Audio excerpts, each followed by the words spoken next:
Okay, a little change of pace, change of tone. Things all down a little. A friend of mine died a couple of weeks ago, Bob Swango. Some of you might have known. He was a poet, writer in the community. And I had a memorial for him at Tony's.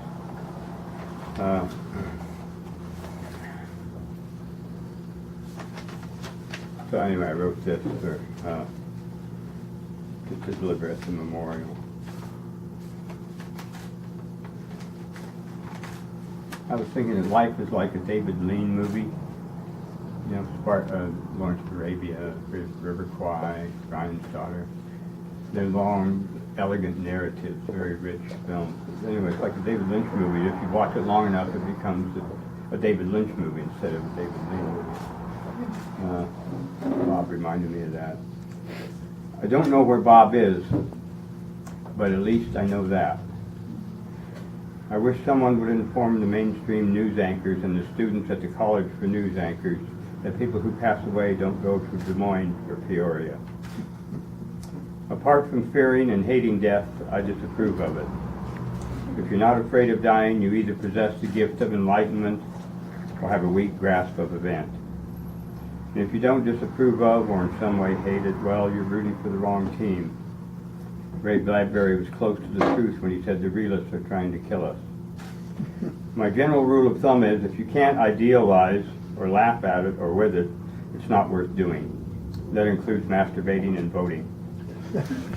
My primary desire is not about evaluating Bob Orr's work with analytical anecdotes to praise or to bury. I just want to idealize him, mainly because he seemed in many ways pretty ideal to me.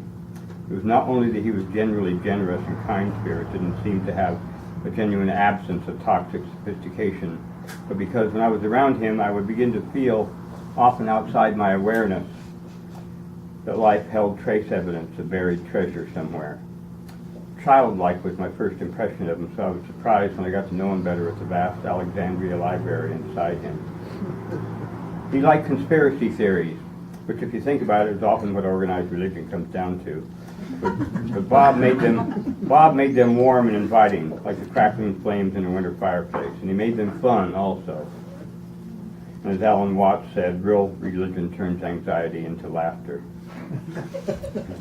Also, John Updike said, when I think of spirituality, I think of balloons, children's birthday parties, and anyone anywhere trying to imagine what someone else is thinking or feeling.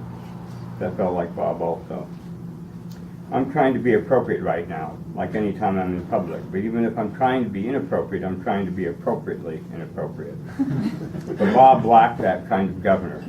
Life was just too vibrant, too big for him to corset and shrink down to proper aesthetic. His poems exploded out of him unedited. He didn't care if they were good poems or bad poems, but put him quickly into my heart's Hall of Fame. Another thing that stood out was a sense of welcome he carried somewhere inside him. One of the trying chores of being alive is the need to reinvent home. And Bob made that task easier, so I often thought of him as carrying his big body around like a portable home. He was an organic, roving RV with a welcome mat at the door. That was Bob. Actually, Nathan. Did you come up here, Nathan?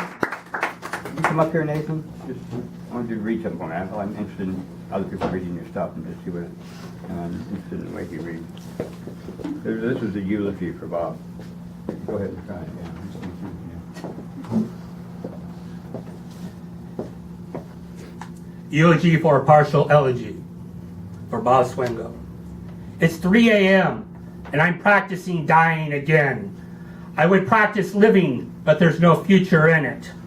Porn has turned as bad as politics, and Bob has just lost his biggest, best job. As he told me, you might as well write because the mysteries of science are against happiness, and the secret lives of great writers are among the savages. See if you can find that playing in Peoria, or buried in the Norton Anthology. Still, the basketballs keep bouncing, even for all the wrong reasons, and meaning fresh as Tony's Tavern or any child's face can't be erased. And last week at Washington Park, I saw a used condom laying right next to a dandelion's delight. Besides, with all the dumbness in this intelligent design, the signal that alerts the brain to pee could have easily been missed, and we'd all be wearing diapers. Someone said you died and are gone. But as a true poet once wrote, no way. Have the nicest, deserved, whatever forever, biggest, sweetest heart.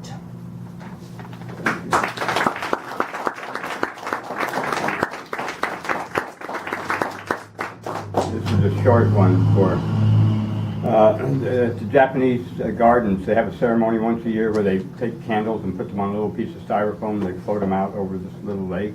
It's for a soul of someone who has died in a previous year. This is called the ceremony. Once a year, one by one, they take a single candle solitary flame down to the lake's quiet shore and set it adrift in the small boat of the heart. It is for the souls of the departed. It is about the other side. But it is not happening there on the other side. It is happening here on this side, now. And it is not candles, it is not souls drifting away in the enormous, endless water. It is the ones who married the wrong person, burnt the roast, fed us and set us adrift, who spilled spaghetti on their good clothes and laughed and died and left us. Thank you.